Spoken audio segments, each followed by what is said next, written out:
श्री श्री 108 करुणामयी काली माता मंदिर, दमदम बालाजी हनुमान, रामकृष्ण सेवा मंदिर, इन सभी पावन स्थानों में विराजमान देवी देवताओं को मैं आस्थापूर्वक नमन करता हूं। आज इन सभी पावन स्थानों में विराजमान देवी देवताओं को मैं आस्थापूर्वक नमन करता हूं। आज कौशकी अमावस्या का पावन दिन भी है। मैं आप सभी को शुभकामनाएं देता हूं। साथियों, मैं ऐसे समय में कोलकाता आया हूं जब दुर्गा पूजा की तैयारियां शुरू हो गई है। कुमारटुली में माता दुर्गा की प्रतिमा गढ़ी जा रही है। बड़ा बाजार से पार्क स्ट्रीट तक कोलकाता नए रंग में, नई रौनक के साथ सज रहा है। आस्था और आनंद के पर्व के साथ जब विकास का पर्व भी जुड़ जाता है तो खुशी दोगुनी हो जाती है। यहां से कुछ ही दूरी पर मुझे कोलकाता मेट्रो और हाईवे से जुड़े बड़े प्रोजेक्ट का शिलान्यास और लोकार्पण का अवसर मिला है। मैं दमदम के, कोलकाता के आप सभी लोगों को बधाई देता हूं। साथियों, पश्चिम बंगाल आबादी के लिहाज से देश के सबसे बड़े राज्यों में से एक है। इसलिए जब तक पश्चिम बंगाल का सामर्थ्य नहीं बढ़ेगा तब तक विकसित भारत की यात्रा सफल नहीं हो पाएगी, क्योंकि बीजेपी का कन्विक्शन है, बीजेपी मानती है, बीजेपी की श्रद्धा है, बांग्लार उदय तबेई विकसितो भारतेर जय। इसलिए बीते 11 वर्षों में केंद्र की बीजेपी सरकार ने पश्चिम बंगाल के विकास के लिए लगातार हर प्रकार की मदद दी है। बंगाल में नेशनल हाईवे के निर्माण के लिए जितना पैसा कांग्रेस की यूपीए सरकारों ने अपने 10 साल में दिया था, उससे 3 गुना से ज्यादा पैसा भारत सरकार ने पश्चिम बंगाल को दिया है। रेलवे के लिए भी बंगाल का बजट पहले की तुलना में 3 गुना बढ़ाया गया है। लेकिन साथियों, बंगाल में विकास कार्यों के सामने एक बहुत बड़ी चुनौती भी है।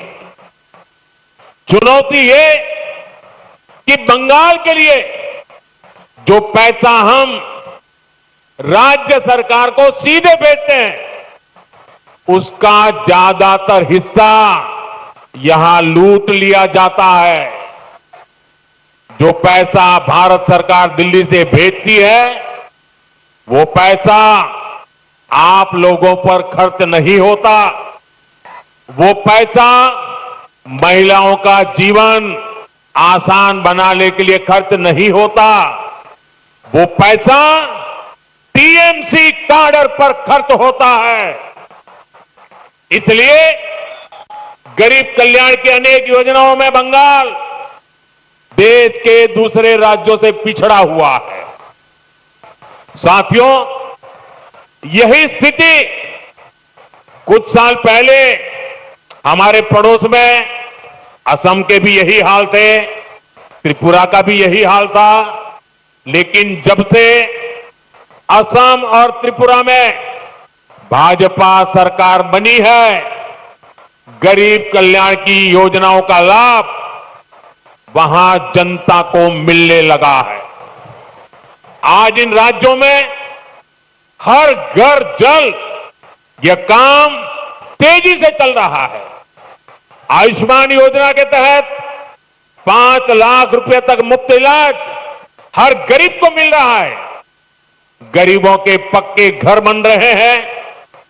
बंगाल में भी जनता तक सारी योजनाओं का लाभ पहुंचाने के लिए जरूरी है कि यहां पश्चिम बंगाल में भाजपा सरकार होनी चाहिए।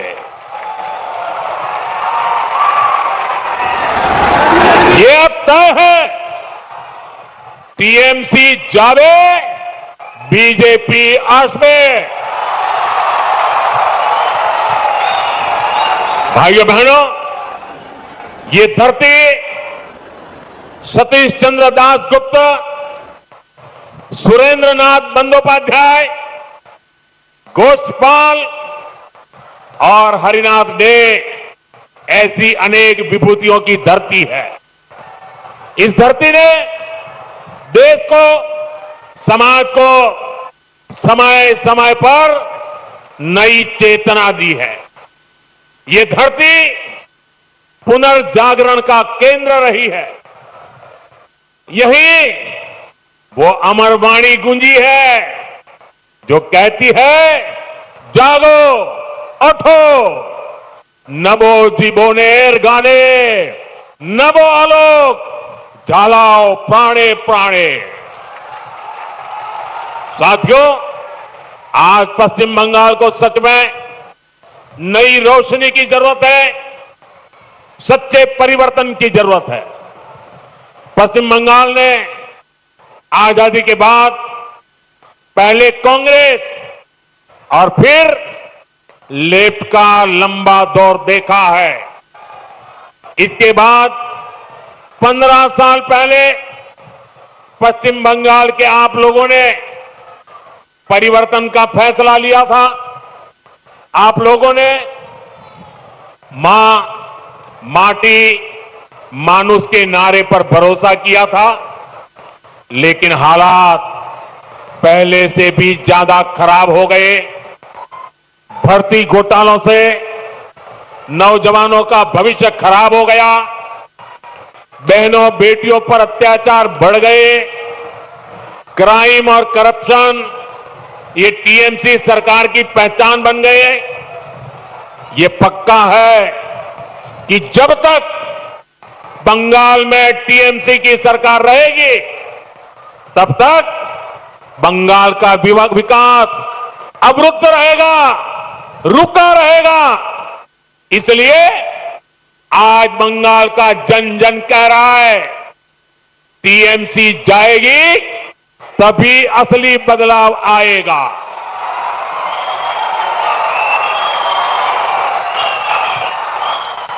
टीएमसी जावे तबेई आसोल परिवर्तन आसबे।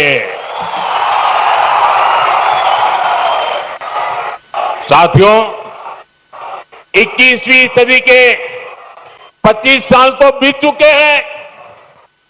आने वाले साल देश की तरह ही बंगाल के लिए भी बहुत अहम है। हमें यह समय ऐसे ही नहीं निकलने देना है। इसलिए बंगाल को चाहिए सच्चा परिवर्तन, आशोल परिवर्तन। परिवर्तन जो नारे में नहीं, काम में दिखे। परिवर्तन जो उद्योग लगाए, घर के बेटे बेटी को बंगाल में ही नौकरी दे। परिवर्तन जो बेटियों को सुरक्षा दे, मकान और दुकान को जलने से बचाए। परिवर्तन जो किसान को सुविधा दे, किसान को सम्मान दे, फसल का सही दाम दे। परिवर्तन जहां अपराधी और भ्रष्टाचारी सरकार में नहीं, जेल में होंगे। ऐसा परिवर्तन जहां सुशासन होगा, गरीब से गरीब भी सम्मान का जीवन जिएगा। और ये सच्चा परिवर्तन सिर्फ और सिर्फ भाजपा ही ला सकती है। और इसलिए बंगाल के घर घर में हमें एक बात पहुंचानी है। बंगाल के हर कोने से एक ही आवाज आनी चाहिए, बाजते चाय बीजेपी ताई।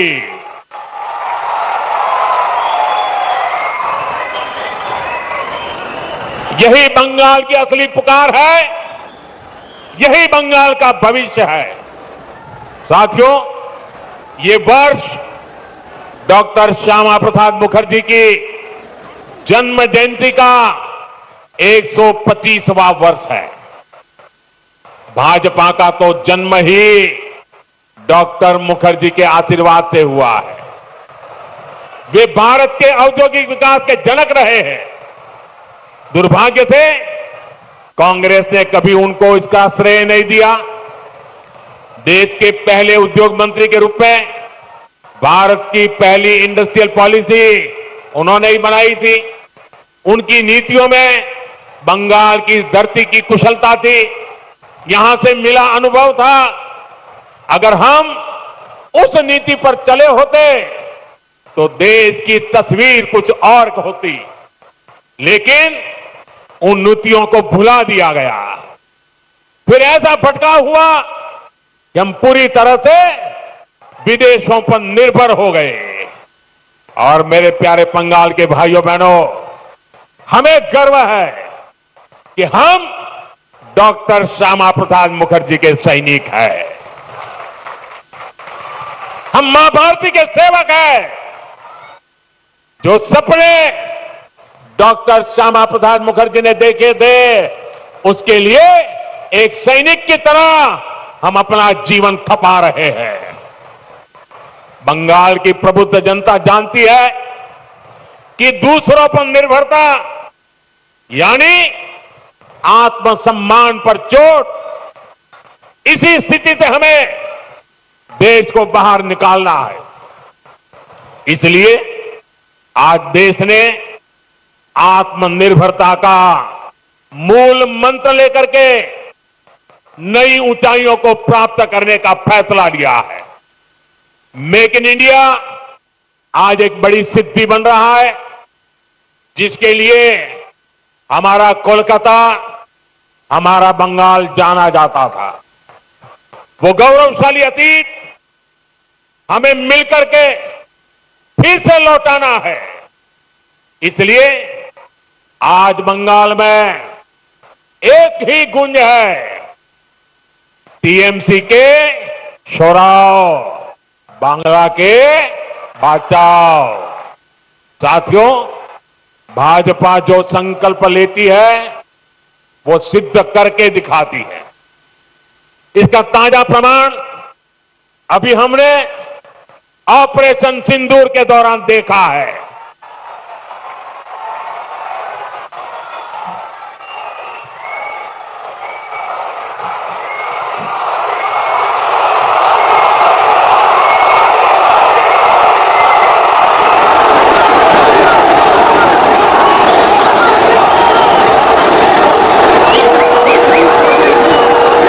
हमारी सेना ने सीमा पार आतंकियों और आतंक के आकाओं के अड्डों को खंडहर में बदल दिया। हमारी सेनाओं ने आतंकियों को ऐसा सबक सिखाया कि पाकिस्तान की आज भी नींद उड़ी हुई है। भारत की इस सफलता के पीछे बहुत बड़ी शक्ति मेड इन इंडिया अस्त्र शस्त्र की रही है।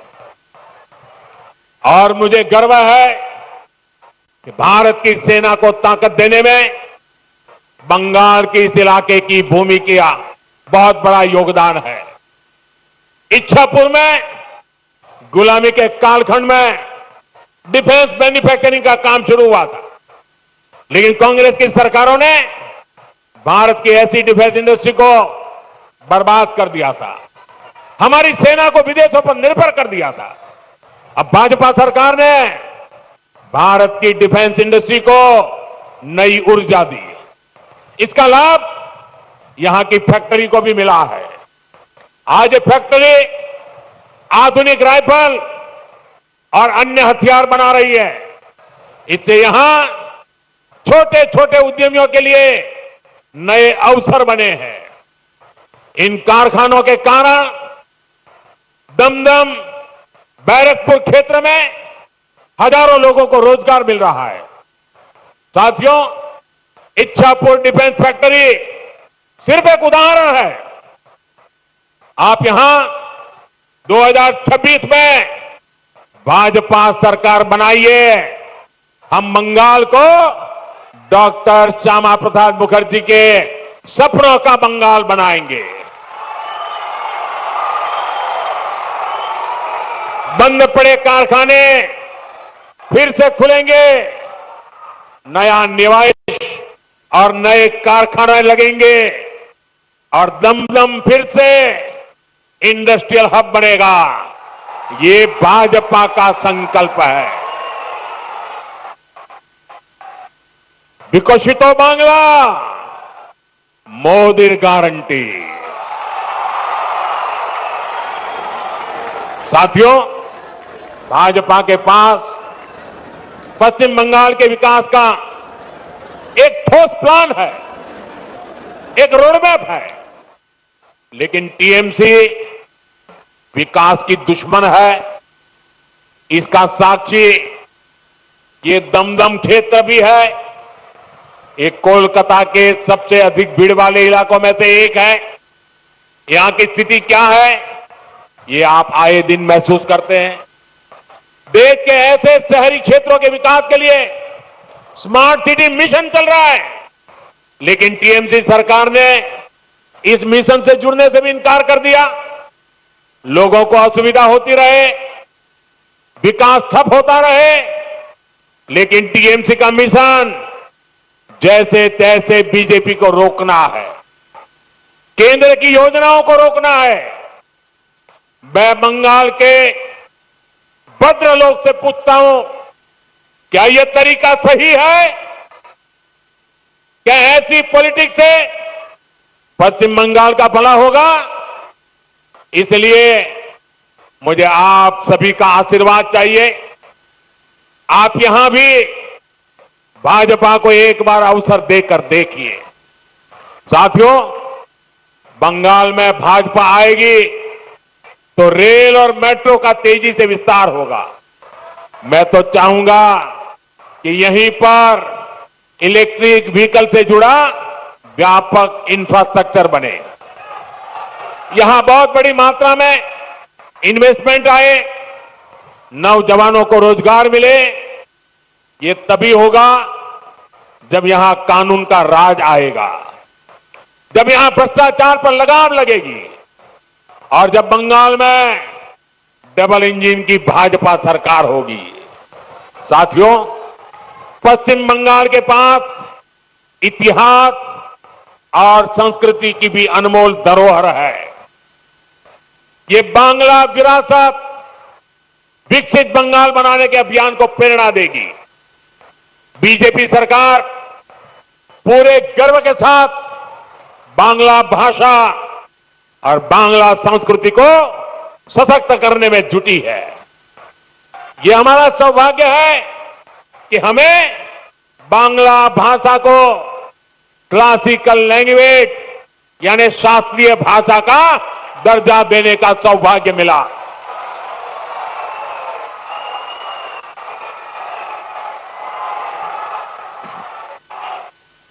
साथियों, यहां बनने वाली भाजपा सरकार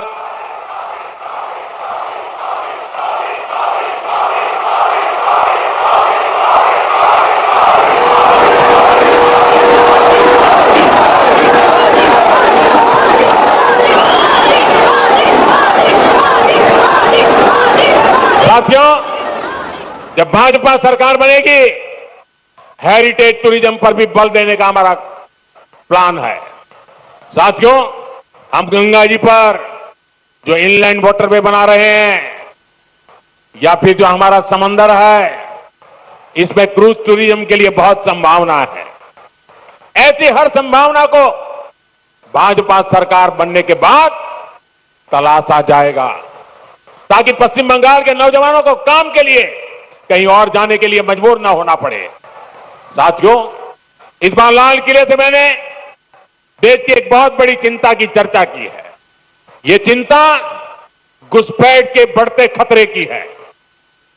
कोलकाता के पश्चिम बंगाल के लोग समय से आगे की सोचते हैं, इसलिए आपके बीच मैं लगातार इस बहुत बड़ी राष्ट्रीय चुनौती की चर्चा करता रहा। आजकल आप देखते हैं, जिन देशों को विकसित कहा जाता है, जिनके पास संसाधनों की कोई कमी नहीं है, वहां घुसपैठियों के खिलाफ मुहिम चल रही है। ये देश अब घुसपैठियों को ज्यादा नहीं सह सकता। घुसपैठियों को निकालना चाहिए कि नहीं निकालना चाहिए? घुसपैठिए जाने चाहिए कि नहीं जाने चाहिए? उनको भगाना होगा कि नहीं भगाना होगा? कौन भगा सकता है? कौन भगा सकता है? घुसपैठियों से बंगाल को कौन मुक्त करा सकता है? घुसपैठियों से बंगाल को कौन मुक्त करा सकता है? साथियों, मोदी नहीं, भाजपा नहीं, आपका एक वोट करा सकता है। आपका एक वोट, एक बार वोट दे दीजिए, ये घुसपैठिए भाग जाने लग जाएंगे जी। साथियों, भारत के पास तो संसाधन सीमित है। हमें अपने नौजवानों को रोजगार देना है, अपने नागरिकों को सुविधाएं देनी है। जो घुसपैठिए हमारे नौजवानों का रोजगार छीन रहे हैं, जो हमारे इंफ्रास्ट्रक्चर पर दबाव डाल रहे हैं, जो हमारी बहनों बेटियों के साथ अत्याचार कर रहे हैं, ऐसे घुसपैठियों को हम भारत में नहीं रहने देंगे। इसलिए भारत सरकार ने घुसपैठियों के खिलाफ इतना बड़ा अभियान चलाया हुआ है। लेकिन साथियों, मुझे हैरानी है कि टीएमसी, कांग्रेस समेत कुछ इंडी अलायंस के राजनीतिक दल तुष्टीकरण के आगे घुटने टेक चुके हैं। ये राजनीतिक दल सत्ता की भूख के लिए घुसपैठ को बढ़ावा दे रहे हैं। कुछ जगह पर तो दिख रहा है